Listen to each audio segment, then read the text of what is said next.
Abren sus Biblias en Hechos capítulo 4, Hechos capítulo 4, y vamos a comenzar a leer desde el versículo 31. Versículo 31, voy a predicar un mensaje que realmente siento que Dios ha puesto en mi corazón. Quería estar seguro que no lo había predicado antes, se lo envié con antelación al pastor Alex y le dije, no estoy seguro si he predicado ese mensaje en la iglesia o no, y como a veces yo no me acuerdo, porque cada domingo estoy en diferente lugar, y me dijo que no, así que la verdad estoy muy contento porque realmente yo quería predicar esta palabra. Ahora, el título del mensaje se llama ¿qué significa ser de un corazón y de un alma? Pero realmente gira alrededor de esta: una iglesia que está persiguiendo una sola meta, una iglesia que está persiguiendo, marchando en pos de una sola meta. Les voy a invitar a ponerse de pie por última vez,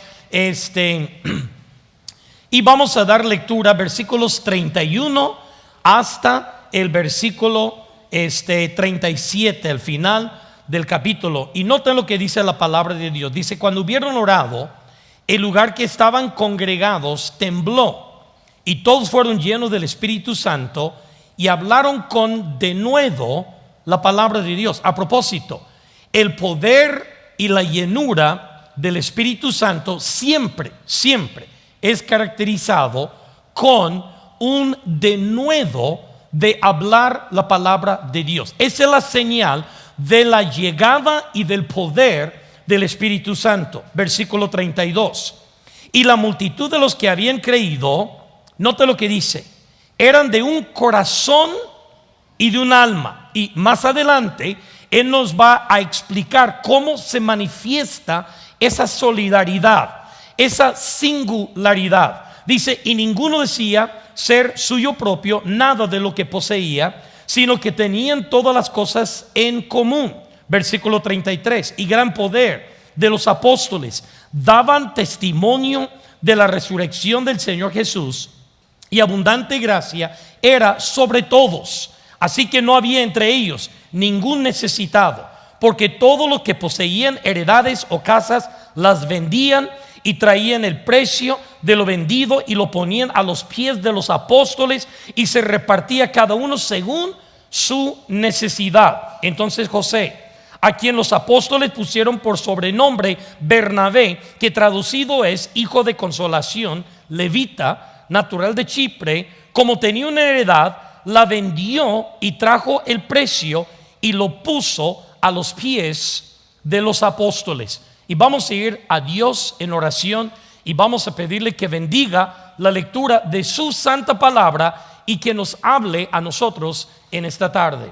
Padre, en el nombre de Cristo Jesús, pedimos que bendiga la lectura de tu palabra, porque las únicas palabras que en esta tarde que se van a hablar, que son perfectas, que tienen poder de vida y muerte, son las tuyas, no son las mías. Así que bendiga lo que nosotros acabamos de leer y que le demos la importancia de vida a la sagrada, a las santas escrituras, porque son vida y muerte para nosotros hoy en día. Pero Padre, con estas palabras desafía nuestro corazón de que realmente podamos todos ser de un corazón y de un solo alma, que todos podemos girar nuestras vidas alrededor de un solo propósito. Padre Santo, gracias por el ejemplo de la iglesia que apenas está iniciándose, y ahora nosotros también podemos seguirla. Bendice este tiempo, en el nombre de Cristo Jesús te lo pedimos, amén. Pueden tomar sus asientos. Ahí en esta frase, en el versículo 32, dice: la multitud que habían creído eran de un corazón y un solo alma.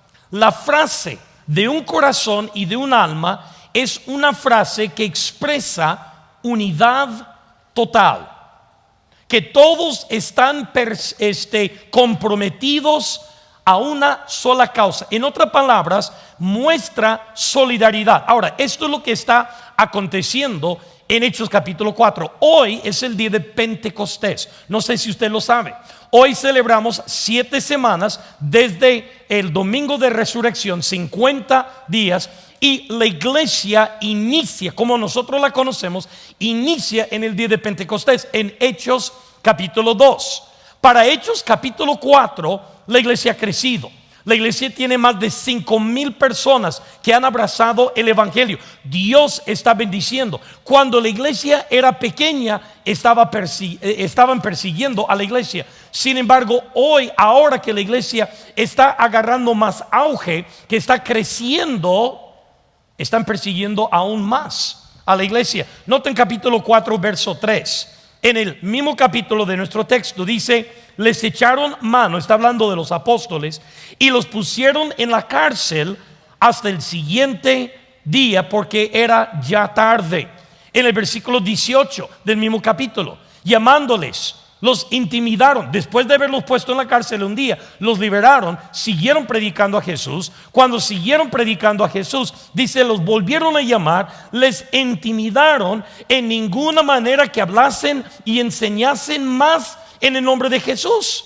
Mas Pedro y Juan respondieron, diciendo: juzgad entre vosotros si es justo obedecer a Dios antes que vosotros. Dice, porque no podemos dejar de decir lo que hemos visto. Entonces, versículo 21, les amenazaron y los soltaron, y no hallando ningún modo de castigarle por causa del pueblo, porque todos glorificaban a Dios por lo que se había hecho. En el versículo 29, justo antes de donde comenzamos nuestro texto, dice aquí: y ahora, Señor, mira sus amenazas y concede a tus siervos que con denuedo hablen tu palabra. Y que dice el versículo 31, que el lugar fue lleno del Espíritu Santo. Y cuando todos fueron llenos del Espíritu Santo, ellos pudieron hablar abiertamente, predicar abiertamente. A pesar de la persecución, pudieron predicar abiertamente el evangelio de Cristo Jesús, a pesar de que recibían amenazas de muerte y de cárcel por haber predicado al Señor Jesucristo. ¿Qué es lo que vemos? En el capítulo 4, la iglesia está sufriendo ataques, está sufriendo persecución, como hoy en día nosotros en nuestro contexto no la conocemos. Hay muchos cristianos que sí la conocen. El lugar donde ustedes estaban orando en el sudeste de Asia, donde mi hija y mi yerno y mi nieto van a servir como obreros para plantar la iglesia de Jesucristo. Ese es un lugar de que sí hay mucha persecución. Donde en otros lugares del mundo donde nosotros tenemos obreros, lugar de mucha persecución. Sin embargo, en nuestro contexto nosotros no conocemos esta clase de persecución, pero ellos sí. Ellos estaban siendo perseguidos por causa de seguir a Cristo, y en vez de pedirle a Dios: Dios, por favor, protégenos, haz de que no nos meten en la cárcel, haz de que cese la persecución y que podamos vivir libres sin problema, no. Sin embargo, le piden a Dios: Dios, denos de nuevo para que hablemos el evangelio a pesar de la persecución. Denos valor para seguir predicando y no renunciar en nombre de Cristo Jesús. Estos son los apóstoles.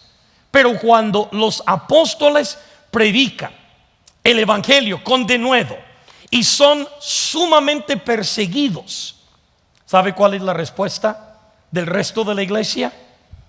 ¿Cuál es la respuesta del resto de la iglesia? Dice: y ninguno decía ser suyo propio nada de lo que poseían, sino que tenían todas las cosas en común.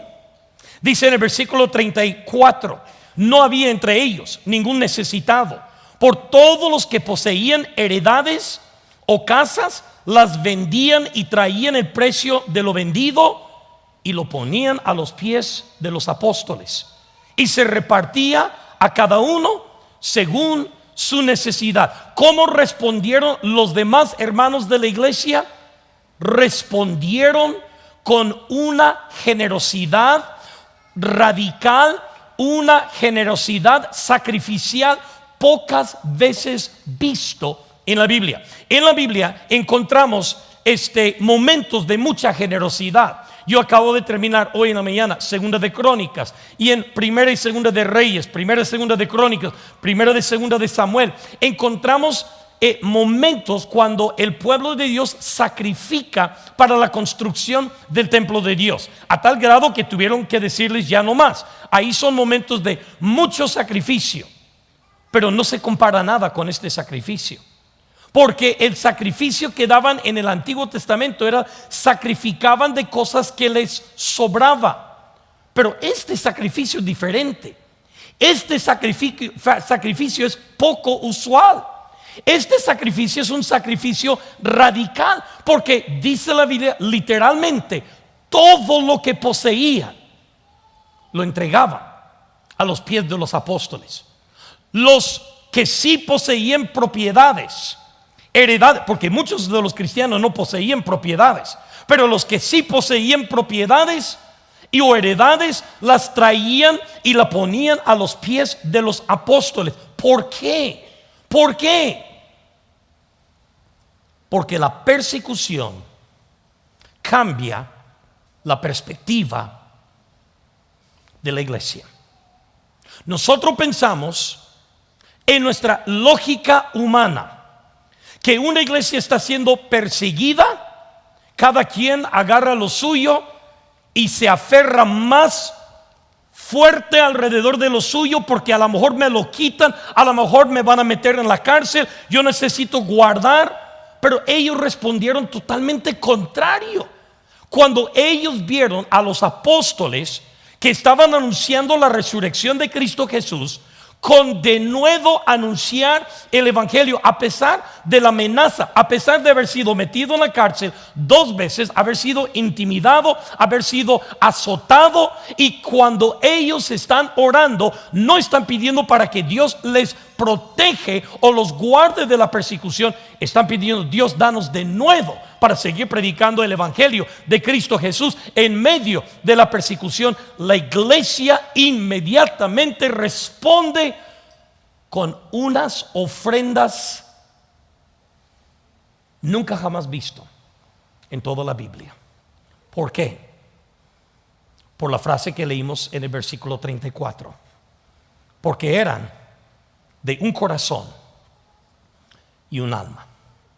Porque eran de un solo corazón y un solo alma.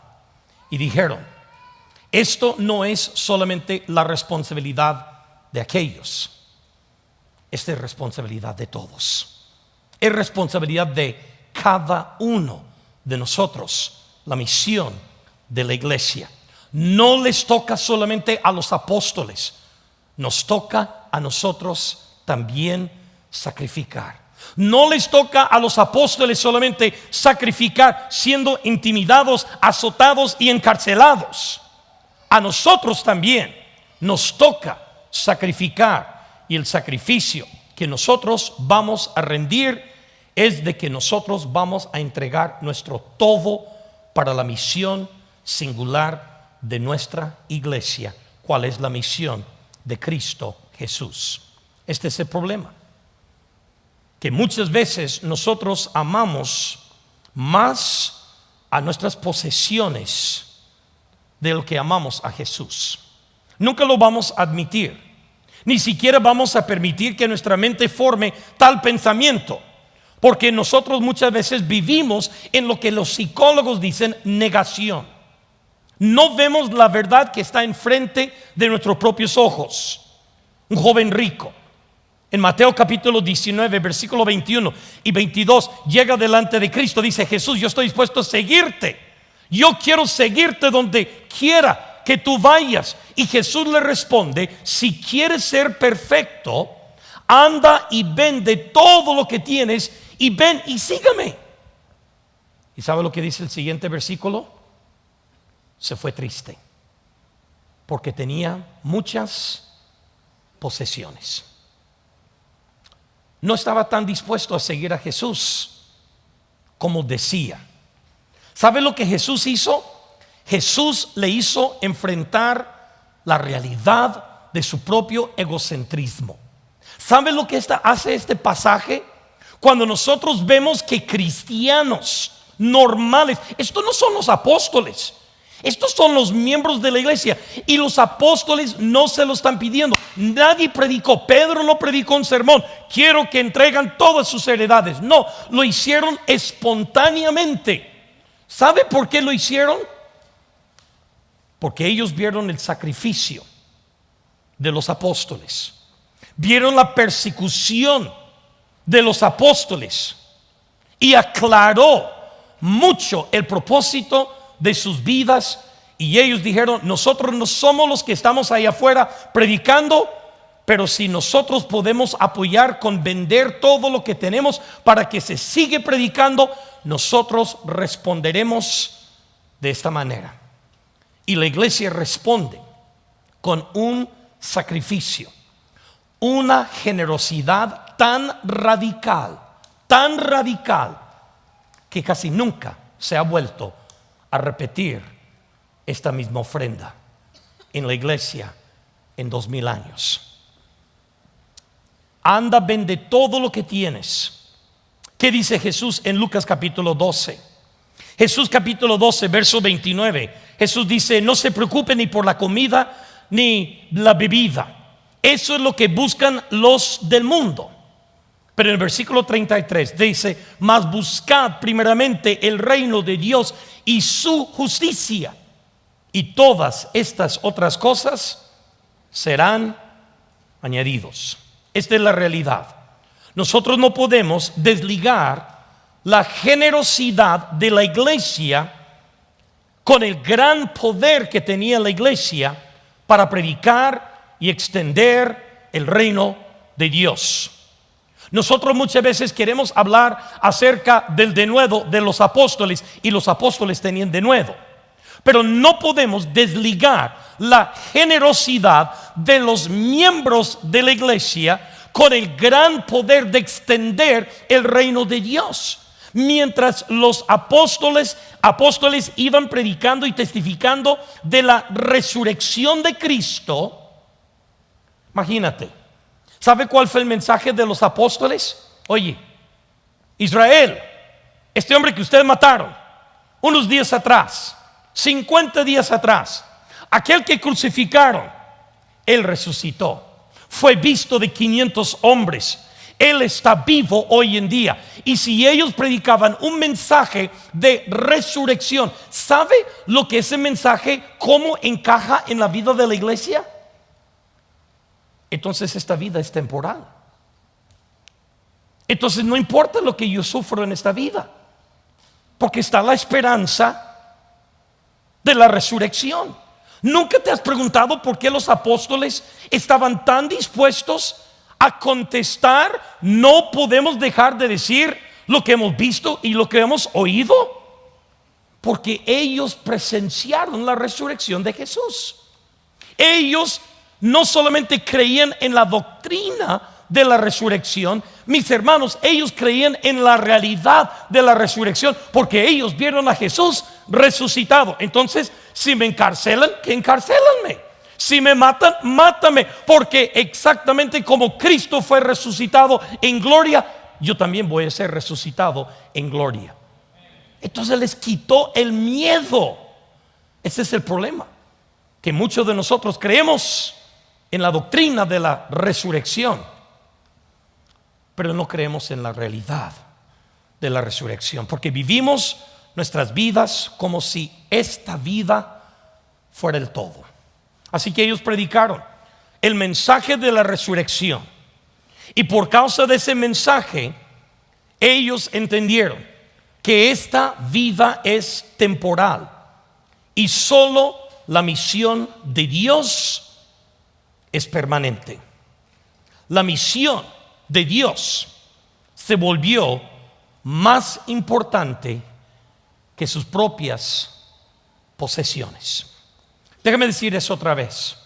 La misión que Jesús les encomendó en Mateo 28: por tanto, id y haced discípulos a todas las naciones, bautizándolos en el nombre del Padre, del Hijo y el Espíritu Santo, enseñándoles que guarden todas las cosas que os he mandado. Y he aquí, estoy con vosotros hasta el fin del mundo.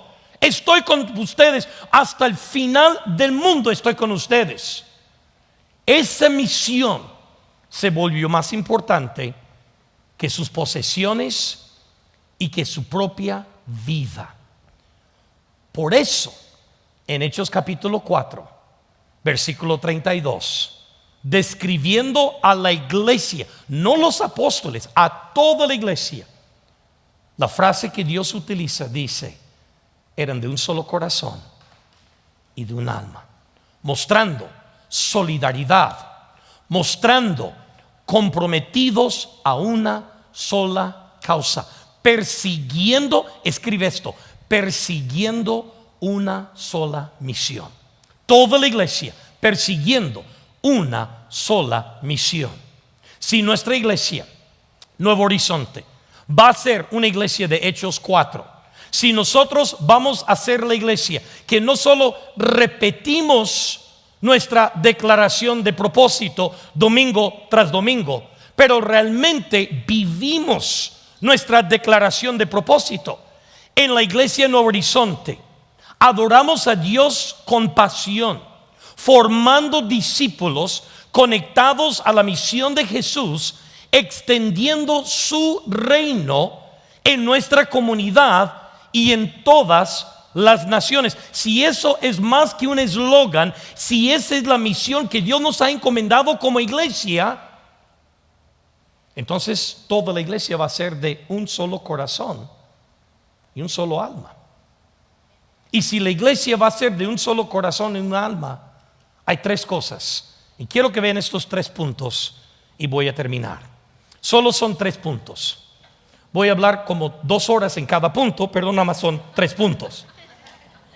Cuando llegué al sonido hoy en la mañana, digo hoy en la tarde, no en la mañana, y Daniel me puso, dice, el micrófono, me dice: aquí está el hermano que puede hablar 4 horas y no cansarse.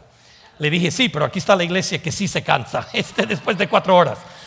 Yo sí no me canso, pero ustedes sí se cansan. Entonces son 3 puntos. Número uno, ellos tenían claridad en cuanto al llamamiento.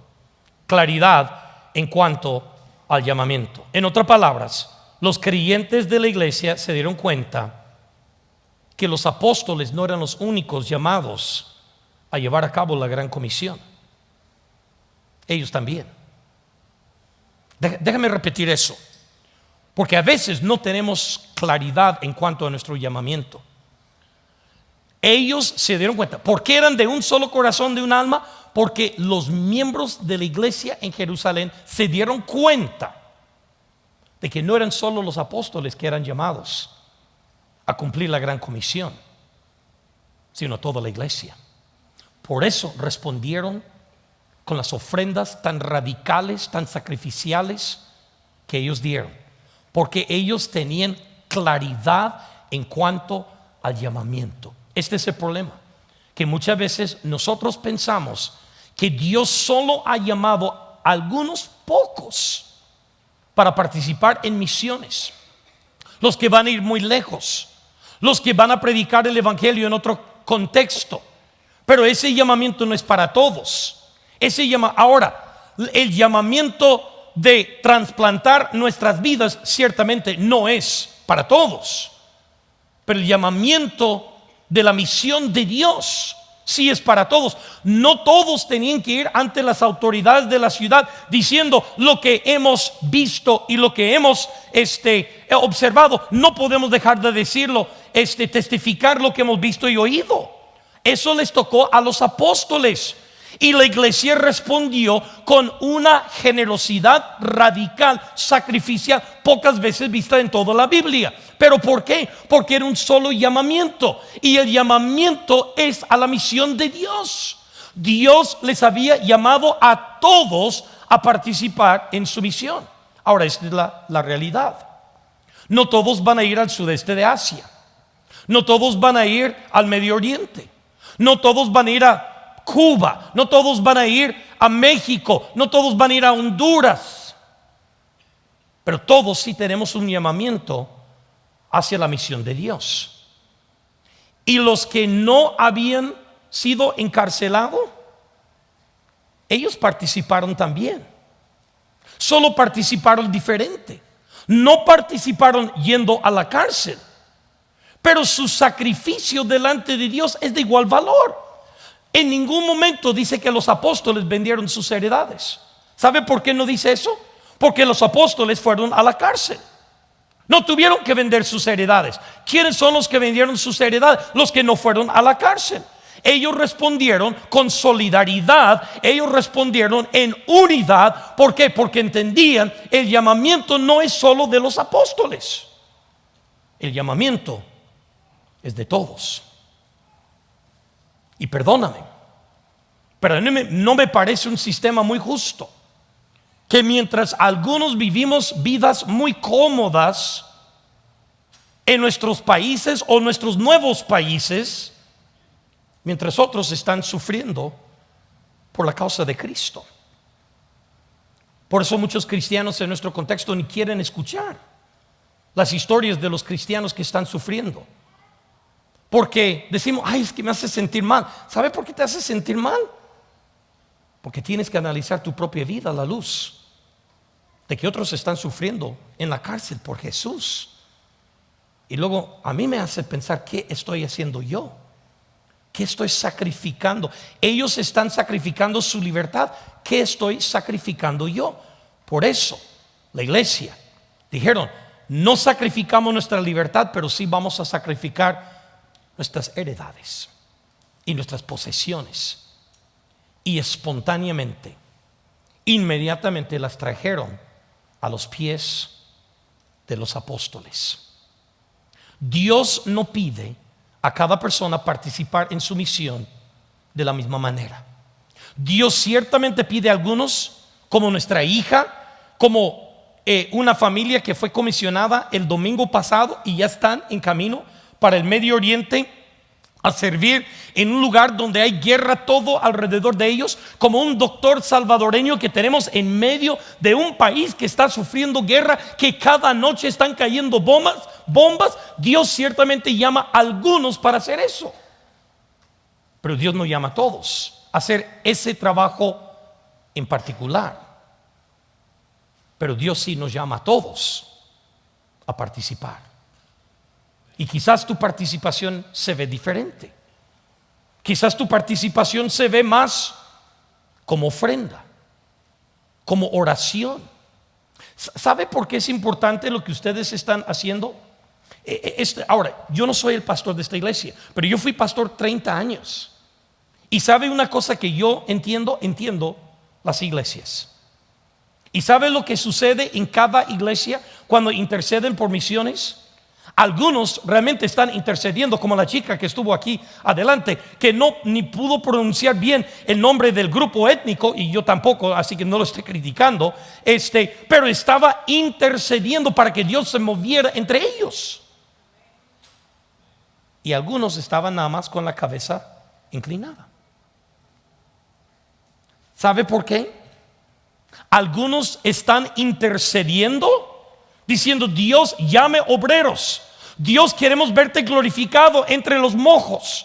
Dios, por favor, abre sus ojos para que ellos te puedan conocer. ¿Y sabe por qué algunos estaban haciendo esto y otros solamente estaban con la cabeza agachada pensando, ¿a dónde iremos a comer después del culto? La parrilla suena muy bien. Chihuahua, es que invitaron a Rafael a predicar y se me hace que se va de largo. Si anoche 4 horas y ni ganas de ir al baño le dieron y él siguió. No, hombre, se me hace que vamos a ir bien tarde a la comida. ¿Sabe por qué? Porque no hay claridad en cuanto al llamamiento. No hay claridad en cuanto del llamamiento. Escúcheme bien. El llamamiento de la Gran Comisión no solo es de misioneros, es de cada creyente. Es de cada. Ahora, todos participamos de maneras distintas. Aquí lo vemos. Los apóstoles fueron a la cárcel. Los hermanos vendieron sus propiedades y sus heredades. Dos cosas muy distintas, pero una sola meta. ¿Por qué? porque estaban claros en cuanto a su llamamiento. Esta es la realidad. Dios ha llamado a cada creyente a participar en su misión. Y su misión es de hacer discípulos en todas las naciones y así ser glorificado entre todas las naciones. Número 2, no solamente hubo claridad en cuanto a su llamamiento, pero número 2, hubo singularidad de propósito. Singularidad en propósito. En otras palabras, aunque no todos tenían las mismas acciones, no todos tenían la misma tarea específica, todos tenían el mismo propósito. En el occidente nosotros vivimos vidas muy individualistas, no así en el Medio Oriente. Usted sabe que en el Medio Oriente se dividen entre tribus y clanes, exactamente como usted lee en el Antiguo Testamento. Por ejemplo, usted ha leído en el Antiguo Testamento acerca de los hititos y los jebusitos y todos los hitos y hitas. ¿Sabe por qué? Porque eran clanes y tribus de personas distintas. Aún la nación de Israel estaban divididos en 12 tribus y esas 12 tribus estaban divididos en montones de clanes distintos. Hasta el día de hoy, no solo en Israel, pero en todo el Medio Oriente, están divididos por clanes y por tribus. Y sabe que una muchacha o un muchacho no tiene libertad de escoger su propio marido. ¿Sabe quién escoge el marido o la esposa del joven que está en edad ya de casarse? No solamente los padres, pero muchas veces el clan o la tribu escoge. Y unas veces personas del mundo occidental no pueden concebir eso. ¿Cómo es posible de que a una muchacha ella no tiene libertad de escoger su propio novio con quién se va a casar? O un muchacho no tiene potestad de escoger con quién él se va a casar. Y otras personas toman esa decisión. Y te digo por qué. Porque ellos no se ven a sí mismos como individuales, sino se ven como parte de una comunidad. Y ellos lo ven muy egocéntrico el casarme con quien yo quiera, ni siquiera pensando en mi familia, ni siquiera pensando en mi tribu, ni siquiera pensando en mi clan. No, yo tengo que tomar en cuenta todos estos factores. Ahora, el individualismo del mundo occidental tiene puntos muy buenos. Por ejemplo, aquí en esta congregación hay varios hombres y mujeres empresarios que de la nada han arrancado su propio negocio. Ese es un punto muy bueno. Un espíritu de emprendedor. Ese es bastante bueno. Pero ¿sabes qué? El individualismo también tiene un lado negativo. Y este es el lado negativo. Que cuando nosotros crecemos en una cultura individualista, muchas veces tendemos a ser egocéntricos. Y todo nosotros lo vemos, la perspectiva de todo es cómo me va a afectarme a mí. Y en el Medio Oriente, su perspectiva no es cómo me va a afectarme a mí, es cómo va a afectar a mi clan, a mi tribu. ¿Sabe por qué estos cristianos respondieron sin que les predicara, sin que les dijeran de que dieran todo? Lo hicieron espontáneamente. ¿Sabe por qué respondieron así? Porque tenían unidad de propósito. Unidad de propósito. Dijeron, el propósito de la iglesia es el propósito mío. El propósito de la iglesia es de hacer discípulos en todas las naciones. Los apóstoles lo están haciendo y los están encarcelando. No me toca a mí ese trabajo en particular, pero sí me toca a mí el mismo propósito. Entonces no solamente había claridad en cuanto a su llamamiento, pero también había unidad en cuanto a su propósito. En otras palabras, cada miembro de la iglesia no solamente asistía a la iglesia y cada quien vivía su vida por su propio propósito. No, en otras palabras, el propósito del cuerpo de Cristo en el propósito de cada miembro individualmente. ¿Qué tal si nosotros tomamos esa bebida? ¿Qué tal si nos echamos ese trago de que el propósito de mi vida es el propósito del cuerpo de Cristo, de la cual Dios me ha hecho parte de? En otras palabras, la carrera que yo estudio, no estoy pensando en qué beneficio me va a traerme a mí. Yo estoy pensando cómo me va a ayudar a extender el reino de Dios, la carrera que yo estudie, la persona con la cual me caso, el trabajo que yo tomo, si yo decido rentar mi casa o comprar o hacerme la inversión de comprar una casa. Cada decisión está basada no en el beneficio personal propio que me da a mí, sino cada decisión está basada en cómo beneficia el cumplimiento de la misión al cuerpo de Cristo, de la cual yo formo parte. ¿Por qué? Claridad de llamamiento. Claridad de llamamiento. Que Dios les había llamado a todos al trabajo de la gran comisión. Y luego singularidad de propósito. Singularidad de propósito. Todos entendieron, todos existimos para el mismo propósito. Y el propósito de la iglesia no es la iglesia. El propósito de la iglesia es la misión de Dios, la gloria de Dios en todas las naciones. Este es el problema. ¿Sabe por qué a las iglesias que nosotros mentoreamos les ayudamos a desarrollar una declaración de propósito? Nuevo Horizonte existe. En la iglesia Nuevo Horizonte adoramos a Dios con pasión, formando discípulos conectados a la visión de Jesús, extendiendo su reino desde nuestra comunidad y en todas las naciones. ¿Sabe por qué a cada iglesia les ayudamos? Porque muchos miembros de las iglesias creen la iglesia existe para mí. Por eso cuando el pastor predica un sermón que les gusta, le dan palmaditas en la espalda y lo repostean en Facebook. El pastor Alex predicó algo que a mí me gustó mucho y lo repostean. Pero cuando el pastor Alex predica algo que no me gusta, ya es tiempo de ir a buscar otra iglesia. ¿Sabe por qué? Porque en el fondo yo creo que la iglesia se trata de mí. Cuando se cantan cánticos que a mí me gustan, yo estoy feliz, estoy adorando a Dios. Pero cuando se empiezan a cantar cánticos que a mí no me gustan, a mí ese cántico no me gusta. Yo no sé por qué Dios le toca siempre cada domingo cantar esa canción si Él sabe que a mí no me gusta. Perdón, es que no sabíamos que toda la iglesia giraba alrededor de los gustos tuyos. No, la iglesia no existe para ti.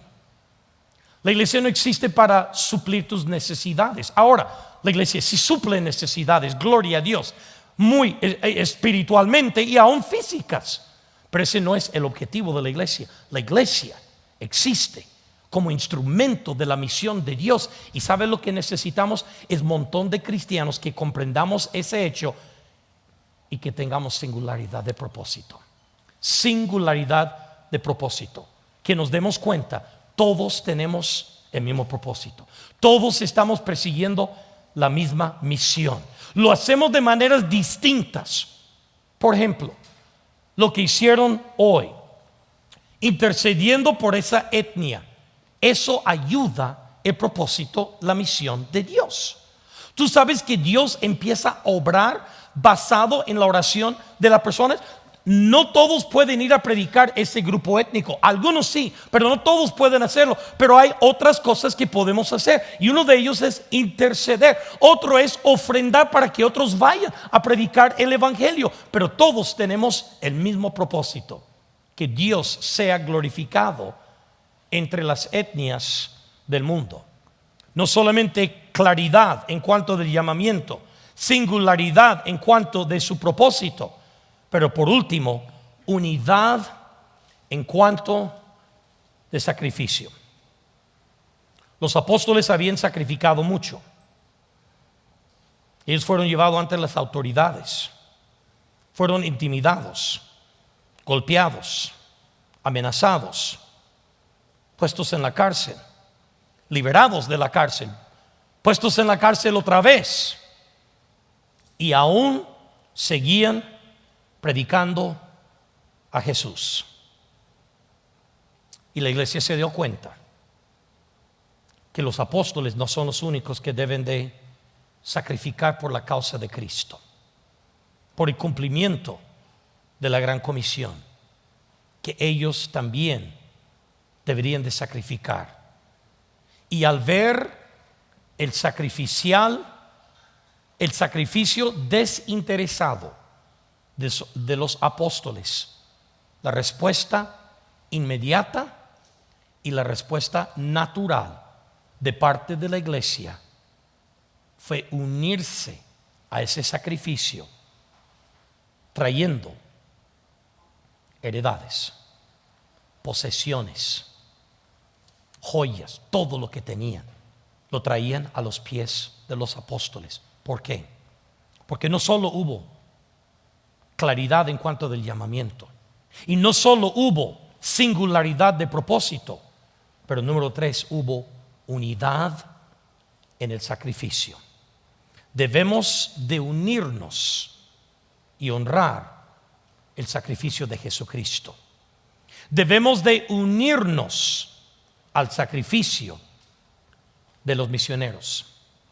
Luis y Tania, el domingo pasado se pararon en la plataforma de su iglesia con sus pastores y sus líderes en la iglesia Eclesia en Washington DC, una iglesia hispana.